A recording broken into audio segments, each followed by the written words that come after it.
अस्सलाम वालेकुम एवरीवन, कैसे हैं आप लोग सब। उम्मीद करती हूँ आप लोग सब खैरियत से होंगे और अपने घरों में सेफ़ होंगे। तो जी ये है सुबह का टाइम और ब्रंच टाइम एक्चुअली है। तो यहाँ पर मैं बना रही थी पराठे, क्योंकि मैंने एक दिन पहले जो कबाब बनाए थे ना, या कट्टिस बनाए थे चिकन आलू के, तो वो मैंने दो ना उसके बाउल से बना के रख दिए थे कि मैं नेक्स्ट डे सुबह उठ के इसके पराठे बनाऊँगी। और क्या कहते हैं, ब्रंच कर रहे होते तो ये होता है थोड़ा हैवी खा लिया जाए, ताकि दोपहर का खाना वैसे भी स्किप हो ही जाता है उसके साथ ना। अच्छा, अब यहाँ पर मैंने क्या किया था, 2 पेड़े ले लिए हैं और ये फ्रिज का ही आटा रखा हुआ है, बस मैंने मुंह धोने से पहले बाहर निकाल के रख दिया था ताकि थोड़ा सा सॉफ्ट हो जाए। क्योंकि डायरेक्टली फ्रिज में से निकाल के आप आटा बनाने की कोशिश करें ना, रोटी बनाने की या पराठा बनाने की, तो वो ना थोड़ा सा अकड़ा अकड़ा सा होता है और फिर बहुत अच्छी सी रोटी भी बन के नहीं तैयार होती, रोटी या पराठा ना। तो बस एक पेड़ा लेके इसको मैंने अच्छी तरीके से फैला लिया है। बीच में हल्का सा मैंने घी लगाया 1 टीस्पून के बराबर, क्योंकि जो हमारे क्या कहते हैं आलू है वो थोड़ा ड्राई हो चुका है। एक रात पूरा उसको हमने फ्रिज में रख दिया बनाने के बाद, और जब वो ड्राई हो जाता है तो उसको ना फैलाना थोड़ा सा मुश्किल होता है। और वैसे भी आलू को ना मैंने हाथ से मैश किया था, और हाथ से मैश किए हुए जो आलू होते हैं ना, वो अक्सर ना ऐसा होता है पराठा फट जाता है, तो इस बात का भी मुझे ख्याल रखना था। अब यहाँ पर मैंने थोड़ा बड़ा सा जो पेड़ा ले लिया था और इसके अंदर बीच में मैंने इस तरह से स्टफ़ किया जिस तरह से हम कचौरी वगैरह बनाते हैं, और एक्स्ट्रा जो डो था, आटा था, वो मैंने निकाल दिया है। बस इसको मैं हल्का सा हाथ से शेप दूंगी और बहुत हल्के हाथ से मैंने इसको प्रेस किया था, क्योंकि आलू भी जो थे ना वो ठंडे हो रहे थे और आटा भी थोड़ा सा ठंडक थी इसके अंदर ना। आप लोग थोड़ा सा वेट कीजिएगा, सही है, मेरी तरह बेसब्रापना नहीं दिखाइएगा कि फ़ौरन से बना लें। इसको ना थोड़ा सा टाइम देना चाहिए था, मतलब मैं आधा घंटा बाहर रख दी थी, उसके बाद बनाती ना बड़ा स्मूथली बन जाता, लेकिन खैर बन गया था। दूसरा पेड़ा भी मैंने इसी तरीके से बना लिया था और इसको मैंने बस हल्के हाथ से बेला। और मेरी अच्छा आदत है, मैं हमेशा पराठे बनाऊँ या रोटी बनाऊँ, मेरी कोशिश होती है वो थोड़ी पतली बननी चाहिए, क्योंकि मुझे खुद पतली रोटियां पसंद है, मोटी मोटी नहीं खाई जाती हैं। तो पराठा भी खैर स्टफिंग ज़रा अच्छी होनी चाहिए और जो आटे की लेयर है वो पतली होनी चाहिए, वो मोटी नहीं होनी चाहिए, तो खाने में ज़रा मज़ा आता है। बस पराठे को मैंने ना बेल लिया था और उसके बाद इसको मैंने तवे पे डाल दिया। तवा मैंने पहले से गर्म करने के लिए रख दिया था, और हाथों से वही होता है ना, जो एजेस थोड़े बहुत अनइवन होते हैं उसको हम इवन करने की कोशिश कर देते हैं। खैर अभी मेरा पराठा बहुत गोल तो बन के तैयार नहीं हुआ है, लेकिन फिर भी बन गया। बस एक तरफ इसको मैंने हल्का सा सेका, दूसरी तरफ से मैं अच्छे से इसको सेकूँगी। जब हल्का हल्का सा कलर आना स्टार्ट हो जाएगा, फिर इसके ऊपर मैं थोड़ा सा घी ऐड करूँगी। आप लोगों की मर्ज़ी है, घी ऐड करें या फिर आप इसके ऊपर ऑयल ऐड करें, जैसे इसको सेकना चाहें सेक सकते हैं। खैर पराठे तो सभी को आते बनाने, इधर मैं आपको क्या एक्सप्लेन कर रही हूँ, लेकिन सबका अपना अपना अंदाज़ होता है। घी था मेरे पास रखा हुआ, तो मैंने घी में इसको थोड़ा ज़्यादा घी ऐड किया था, 2 टेबलस्पून के बराबर, क्योंकि पराठे को मुझे थोड़ा सा क्रिस्पी सेकना था। क्रिस्पी पराठा खाना है आपको तो थोड़ा घी ऐड करना ही पड़ता है, तभी जाके ना ये पराठे थोड़े क्रिस्पी बन के तैयार होते हैं। बस इसको मैंने सेक लिया था बहुत अच्छी तरीके से, और इसको अच्छा सा गोल्डन ब्राउन होने तक आपने सेकना है, और पराठे को मीडियम फ्लेम पे ही सेकना है, ताकि पराठे आपके बहुत अच्छे बन के तैयार हों। एक तरफ से जब कलर आ जाएगा तो आपने दूसरी तरफ से इसको अच्छी तरीके से सेक लेना है। मीडियम फ्लेम पे सेकेंगे तो पराठा अंदर तक पका हुआ होगा। जो फिलिंग करके हम पका रहे होते हैं पराठे को, जो कोई भी फिलिंग ऐड करें तो तब भी आपने ना बहुत ज़्यादा हाई फ्लेम पे नहीं सेकना होता है, थोड़ा सा कम आंच रख के इसको सेकना होता है। तो खैर ऊपर से बहुत क्रिस्पी मज़ेदार सा ये पराठा बन के तैयार हुआ था, और बस मैंने जल्दी से भाई को बुलाया, क्योंकि पराठे मैंने थोड़े बड़े साइज़ के बनाए हुए थे। आराम से मुनासिब खाने वाले जो लोग हैं ना, वो आराम से 3 लोग ईज़िली खा लेंगे पेट भर के, क्योंकि अच्छा ये पराठा बहुत मज़ेदार बना था। अभी तक आलू टिक्की अच्छा रखी हुई है, फ्राई नहीं करी, फ्राई करूँगी तो आप लोगों के साथ ज़रूर शेयर करूँगी। बस कुछ इस तरह से हुआ ही नहीं कि मैं उसको फ्राई कर सकूँ ना। बना के मैंने रखी इसलिए थी कि भाई ये लोग होते हैं ना कभी कभार, तो फिर ये लोग कहते हैं शाम के टाइम पे कुछ खाना है, अभी कुछ बना दो, तो कुछ बना हुआ रखा हो ना तो खैर आसानी हो जाती है। अच्छा खैर नाश्ता वगैरह तो हम लोगों ने कर लिया था, नाश्ता क्या ब्रंच टाइम ही था एक तरह से, वो कर लिया था। उसके कुछ 2 घंटे बाद भाई को दिल चाह रहा था लस्सी पीने का, पराठे के साथ तो खैर चाय सर्व कर दी थी, उस वक्त सुबह का टाइम था, और फिर लस्सी बनाई मैंने ना। अच्छा यहाँ पर मैं लस्सी बना रही हूँ नॉर्मल वाली, जो हमारी सादी लस्सी होती है, लेकिन हम लोग जो लस्सी बनाते हैं ना उसके अंदर हम लोग नमक ऐड करते हैं अच्छी क्वांटिटी में, हम लोगों को अच्छा लगता है। अब यहाँ पर मैंने दही लिया है, तकरीबन आधा किलो से थोड़ा ज़्यादा दही था ये, वो ऐड कर दिया है मैंने ब्लेंडर में, और ब्लेंडर में मैं ऐड करूँगी नमक थोड़ा ज़्यादा ऐड करूँगी। अब आप लोगों की अपनी मर्ज़ी, आप लोग लस्सी जैसे बनाते हैं अपने घर वालों के टेस्ट के हिसाब से बना सकते हैं। मैंने थोड़ा ज़्यादा नमक ऐड किया था, आपके लिए ऑलमोस्ट 2 टीस्पून के बराबर। और इसके अंदर मैंने चीनी ऐड करी थी तकरीबन 7 to 8 टेबलस्पून ना। अभी मैंने बस आप कह लें 6 टेबलस्पून ऐड करी थी, लेकिन बाद में जब मैंने इसको टेस्ट किया था ना तो मुझे चीनी कम लगी थी तो मैंने और ऐड कर दी थी। अब यहाँ पर मैंने इसके अंदर ऐड कर दिया है पानी, और आप लोग चाहें तो सिर्फ दूध डाल के भी बना सकते हैं, लेकिन वो बहुत हैवी हो जाती है लस्सी। वैसे भी ना गर्मियाँ स्टार्ट हो गई हैं, और गर्मियों के मौसम में आप जब लस्सी पीते हैं तो बस जो नींद आती है मज़ेदार सी, हम क्या बताएं आपको। अच्छा खैर, इसमें मैंने थोड़ा सा दूध ऐड किया था, तकरीबन 1.5 गिलास के बराबर पानी, 1.5 गिलास के बराबर दूध ऐड किया। इसको मैंने ब्लेंड कर लिया अच्छी तरीके से। ब्लेंड करने के बाद एक बार ब्लेंड किया ताकि चीनी नमक अच्छी तरीके से मिक्स हो जाए। फिर इसके अंदर मैंने बहुत सारी बर्फ़ ऐड करी है, बर्फ़ ऐड करके और उसको भी मैंने अच्छी तरीके से ब्लेंड कर लिया। अच्छा, ये जो ब्लेंडर है हमारे पास ये राव का है, और ये भी मैंने लिया था एम ए ट्रेडर से। अच्छा, बहुत सारे लोग पूछते हैं मैंने अपना चूल्हा कहाँ से लिया था, स्टोव जो है इलेक्ट्रिक, तो वो एम ए ट्रेडर से लिया था। आप लोग ऑनलाइन भी मंगा सकते हैं और सदर में जाके भी ले सकते हैं, सदर में उनकी शॉप है। अच्छा, लस्सी हमारी रेडी हो गई थी, और जो ये नागौरी वाला जो दही होता है ना, उसके साथ आप जो लस्सी बनाते हैं ना, जो ऊपर जो झाग बन के तैयार होते हैं ना, वो थोड़े सॉलिड होते हैं। सॉलिड झाग से मुराद ये है कि उसके अंदर बलाई जो होती है ना वो पिस जाती है ना, तो ना उसके वो ना थोड़े से झाग ऐसे होते हैं, आप कह लें मतलब जैसे मक्खन नहीं उठ जाता, कुछ इस टाइप के झाग होते हैं, और वो बैठते नहीं है झाग ना। तो मैंने क्या किया था, ऊपर जो ये ग्लास है ना, ऊपर से ना स्पून से की मदद से ये सारे झाग इसके ऊपर ऐड कर दिए थे।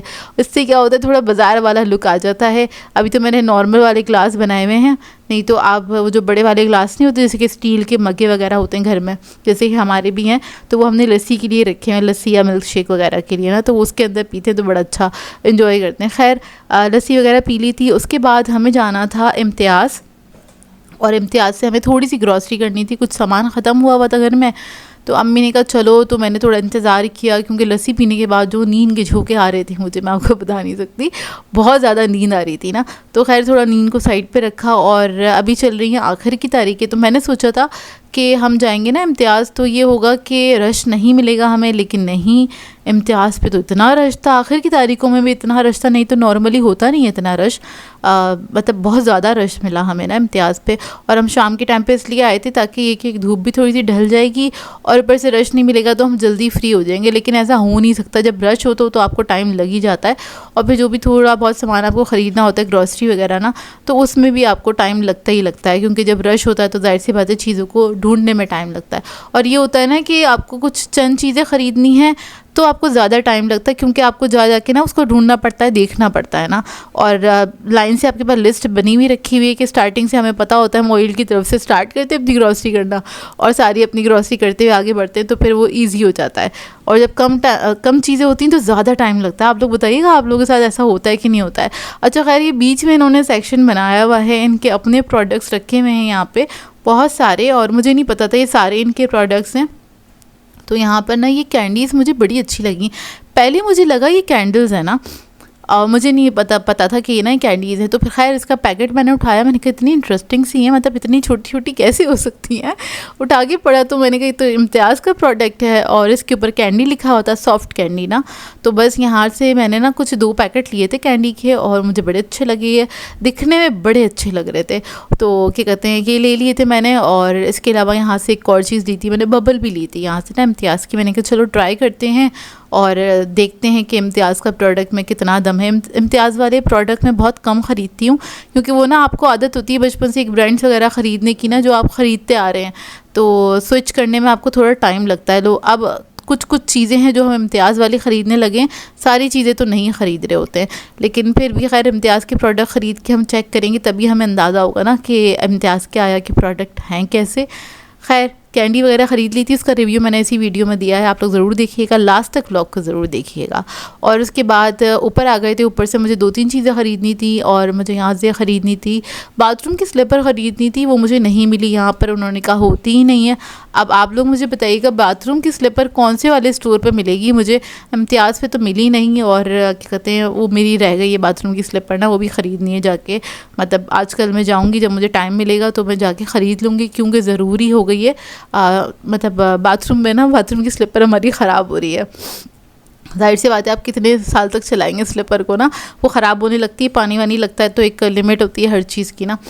तो बस स्लीपर वगैरह ढूंढी थी, वो नहीं मिली। एक दो चीज़ें जो मुझे लेनी थी वो मैंने खैर ले ली थी। और उसके बाद मैं थोड़ा सा ना कपड़ों की तरफ गई थी, और यहाँ पर ना मैंने ना अबाए चेक करे। वो दूर से ना मुझे बड़ी ना फंकी सी शर्ट्स लग रही थी, लेकिन जाके मैंने देखा तो वो जो अबाए थे ना, वो ना मतलब एक शॉर्ट अबाए थे और बहुत ज़्यादा कलरफुल थे। तो मुझे तो हंसी आ गई मुझे। मैंने कहा यार ये वाली अबाई कौन पहनता है। खैर मैंने क्योंकि अभी तक देखा नहीं उस तरह के अबाई किसी को पहने हुए, पहले मुझे ना फंकी सी शर्टें लग रही थी, लेकिन चेक करा तो वो अबाई थे और उस पर नकाब वगैरह भी था, बड़े ना बहुत बहुत कलरफुल से थे। अगर आप लोगों ने चेकआउट किया है तो मुझे बताइएगा। अच्छा, यहाँ पर ना मैं रिंग्स वगैरह देख रही थी क्योंकि मुझे इसके डिज़ाइन बहुत अच्छे लग रहे थे। तो मैंने ख़रीदी तो थी नहीं, लेकिन देखी थी मैंने रुक कर ना कि मैं देखूँ ये कैसी हैं, क्योंकि इसके अंदर अल्फ़ाबेट वाली और डिफरेंट टाइप की रिंग्स वगैरह थी। खैर ये वाली भी चीज़ें यहाँ पे अच्छी मिल जाती हैं ईद वगैरह पे, कभी हमें ज़रूरत होती है और आपको लोकल मार्केट में कोई चीज़ नहीं मिल रही होती तो स्टोर पे आपको ज्वेलरी अच्छी मिल जाती है, सिंपल सी और रीज़नेबल प्राइस पे मिलती है, जो कि ज़ाहिर सी बात है वो बहुत ज़्यादा जल्दी ख़राब भी नहीं होती। इस तरह की ज्वेलरी मिल जाती है आपको। और यहाँ पर फिर मैं आई थी थोड़े ना कपड़े वगैरह देखने के लिए, क्योंकि वही ना चीज़ें आप जब ढूंढ रहे हो तो थोड़ा सा एक्सप्लोर तो आप कर ही लेते हैं। और भी कोई नई चीज़ दिखती है आपको कपड़ों का स्टफ़ वगैरह, क्योंकि आदत है कहीं पे भी जाती हूँ ना स्टफ़ वगैरह ज़रूर चेक करती हूँ कि कपड़ों का स्टफ़ है कैसा, आया कि ख़रीदने लायक है कि नहीं है। क्योंकि आपको पता है ना जो कि हमारी कराची की गर्मी होती है तो उसके अंदर तो आपको बस सॉफ्ट और कंफर्टेबल से कपड़े चाहिए होते हैं। तो मुझे तो इसी टाइप के कपड़े चाहिए होते हैं। और रेशमीन कपड़े जो आजकल चल रहे हैं, अल्लाह माफ़ करे, ऑनलाइन जो बिक रहे हैं, तो बस तगफिरुल्लाह, सिल्क के अजीब अजीब से कपड़े जो कि कह रहे होते हैं कि समर कलेक्शन है। अजीब लोग मतलब कपड़े बेच रहे होते हैं। खैर यहाँ पर भी मिक्स स्टफ़ रखा हुआ था और क्या कहते हैं, तो खैर मैंने सिर्फ देखा, ख़रीदा तो नहीं क्योंकि इतना अच्छा नहीं लगा मुझे ना। कुछ स्टफ़ अच्छा था यहाँ पे और कुछ नहीं था, मिक्स टाइप के कपड़े रखे हुए थे और वो बिल्कुल भी लॉन वाले कपड़े नहीं थे। लॉन के कपड़े बिल्कुल अलग ही होते हैं, इससे बेहतर इंसान कहीं अच्छे ब्रांड से जाके ख़रीद ले कपड़े ना। अच्छा खैर उसके बाद फारिग होकर हम आ गए थे बेकरी सेक्शन में। यहाँ से हमने थोड़ा बहुत सामान लिया और उसके बाद बस हम निकल गए थे अपने घर की तरफ। अच्छा जी, यहाँ पर मैं आपको 3 चीज़ों का रिव्यू दूँगी जो कि मैं इम्तियाज़ का जो प्रोडक्ट है ना, आई थिंक दूसरी बार मैंने ख़रीदा, पहली बार मैंने चिप्स ख़रीदी थी, वो एवरेज टेस्ट था उसका और मैं रिकॉर्ड नहीं कर सकी थी। आई थिंक हाँ, नहीं करी थी। और ये मुझे नज़र आई वहाँ पे, ये कैंडीज़ हैं बेसिकली और इसमें बहुत सारे फ्लेवर थे, पीच था, कोकोनट और भी फ्लेवर्स थे ना। तो ये मुझे इतनी क्यूट लगी। वहाँ पे ना बीच में जो एक सेक्शन इन्होंने बनाया हुआ है जिसमें सारी कैंडीज़, सारी हर तरह की जेली और क्या कहते हैं मतलब कैंडीज़ वगैरह वो सारी चीज़ें वहाँ पे उन्होंने रखी हुई हैं। तो मैं थोड़ी देर के लिए अटक गई थी वहाँ पे, फिर मुझे ये कुछ बहुत प्यारी सी लगी, इंटरेस्टिंग सी लगी। अच्छा मुझे नहीं पता था जब मैंने ये ख़रीदा था, मतलब जब उठाया था कि ये बहुत अच्छी लग रही है क्या, इसको पढ़ा तो ये कैंडीज़ थी, सॉफ्ट कैंडीज़ है बेसिकली और क्या कहते हैं फ्रूट का फ्लेवर है। तो जब उठा के देखा तो भाई ये तो इम्तियाज़ का क्या कहते हैं प्रोडक्ट है। और अच्छा इसका ना वेट है 110 ग्राम, क्वांटिटी नहीं लिखी हुई, ग्राम्स के हिसाब से है। 300 रुपीज़ का, मतलब 200 समथिंग का था, आप कहने एक तरह से 300 रुपीज़ का एक पैकेट है। और इसको हम ट्राई कर चुके हैं, ये बहुत मज़ेदार है। तो ये दोनों ना फ्लेवर हमने लिए थे जो कि बहुत अच्छे लगे थे। इसके अलावा ये बबल गम है, इनके मिंट फ्लेवर लिया था मैंने और ये भी बहुत अच्छी है, इस तरह से है। इसकी क्वालिटी बहुत अच्छी है। अच्छा वैसे तो आपको लगेगा कि ये बहुत महंगा है, जैसे कि कैंडीज़ है आपको लगेगा महंगी, लेकिन जब आप खाएंगे तो आप बोलेंगे नहीं अच्छी है, मज़ेदार है और जो क्वालिटी दे रहे हैं उसके हिसाब से बहुत अच्छी है। एक मैं आपको खोल के दिखा देती हूँ और मेरा दिल भी चाह रहा था खाने का। वैसे इम्तियाज़ वालों ने इतने सारे अपने प्रोडक्ट जो हैं लॉन्च कर दिए हैं कि अब आपको इम्तियाज़ जाने से पहले ना सोचना पड़ेगा, क्योंकि आपको जो चीज़ चाहिए होती है ना, जैसे कि हमेशा इस तरह से होता है हमारे साथ भी कि हमें कुछ 5, 6 या 7 चीज़ें थी जो हमको लेनी थी जो कि घर में ख़त्म हो गई थी। और लेकिन वहाँ पे जाने के बाद कुछ जो ये छोटी मोटी चीज़ें होती हैं ना जिनमें एक्चुअली खर्चा होता है ये वाली चीज़ों में, तो ये आपको छोटी मोटी चीज़ें इतनी इंटरेस्टिंग सी नज़र आ जाती हैं कि आपका दिल चाह जाता है लेने का ना। तो खैर ये जो वाली जो चीज़ें मैंने बस ये 3 ही चीज़ें ली हैं और कुछ नहीं लिया था, इसके अलावा मतलब और कुछ अला बला नहीं लिया था फालतू सामान। लेकिन ये कि ये सब चीज़ें आपको नज़र आती हैं तो दिल चाह ही जाता है लेने का। और जिन लोगों के घरों में बच्चे हैं तो उन लोगों को तो वाकई में सोचना ही पड़ेगा इम्तियाज़ जाने से पहले कि जाएंगे तो बच्चों ने तो फैल जाना है कि हमें तो ये भी चाहिए और हमें तो वो भी चाहिए। खैर अच्छा ये मैंने मैंगो फ्लेवर लिया है, ये ऑरेंज है और ऑरेंज मैं आपको दिखाऊं अगर आप देखें ये पूरी ना ऑरेंज की ऐसी फांक सी बनी हुई है।